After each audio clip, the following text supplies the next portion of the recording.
Every time we open an app, something gets our attention. But something else slips away, a thought, a conversation, a moment that won't happen again. What would happen if for one day nobody posted anything? No updates, no stories, just life happening quietly, off screen. Would we feel relief or panic?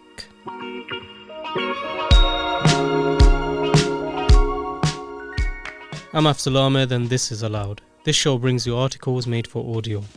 In this episode, we've adapted the story Why Letting Go of Social Media May Be the Key to Happiness by Esra Karatash Alpay, published on TRT World on October the 14th, 2025. For many people today, mornings begin with a swipe. Before getting out of bed, the first instinct is to scroll through social media. Some even find themselves waking up in the middle of the night just to check notifications. Likes, reels, and comments now set the rhythm of the day. Psychologists say this constant urge is driven by a familiar feeling, the fear of missing out, or otherwise known as FOMO. But as the world grows tired of non-stop alerts and endless updates, a new idea is gaining attention, the joy of missing out, or JoMo. It recently entered academic literature through a study led by researchers from Washington State University and several universities in Turkey. Published in the journal Psychological Reports, the study surveyed 932 social media users aged 18 to 45 across 29 provinces in Turkey. The researchers found that people who choose to disconnect report lower stress, less anxiety, and less loneliness. They also feel more satisfied with their lives. Instead of worrying about what others are doing, JoMo encourages us to value where we are and who we are with. One of the authors of the study explains that people who enjoy being offline are at the lowest risk of social media addiction. They aren't bored by their own company, they find meaning without needing an audience. Because sometimes, in trying to keep up with everyone else, we forget about ourselves.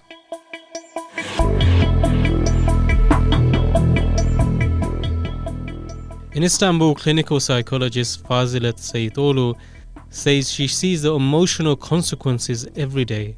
She warns that heavy social media use is strongly linked to depression and anxiety.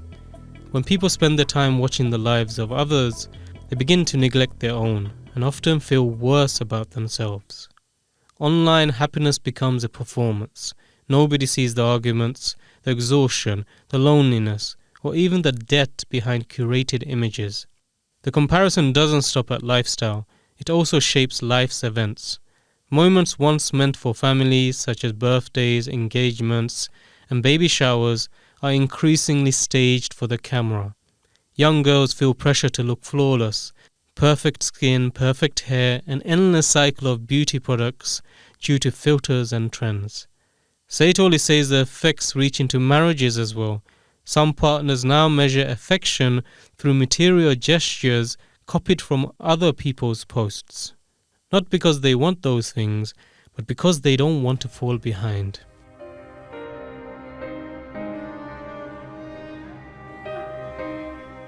Yet, there is another path forward. Some people are choosing to step away even if just for a while.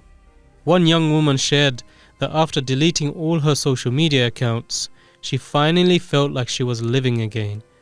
At first it was uncomfortable, like losing part of her identity, but slowly she rediscovered quiet mornings, long walks, and moments of stillness. Her anxiety fell, her confidence grew. She realized she wasn't missing anything important. She had been missing her own life. JoMo isn't about disappearing from the internet. It's about redefining how we connect with it. It invites us to notice the simple things, a good book, a peaceful evening, a silent room, and feel grateful for them. As technology speeds up, the joy of missing out might seem strange, even rebellious, but psychologists say it's a way to rebalance our attention, a reminder that ordinary moments still matter. Because when we stop chasing other people's lives, we rediscover our own. You've been listening to Aloud. This episode was based on the article Why Letting Go of Social Media May Be the Key to Happiness by Esra Karatash Alpay, published on TRT World on October the 14th, 2025. I'm your host Afzal Ahmed. Thanks for listening.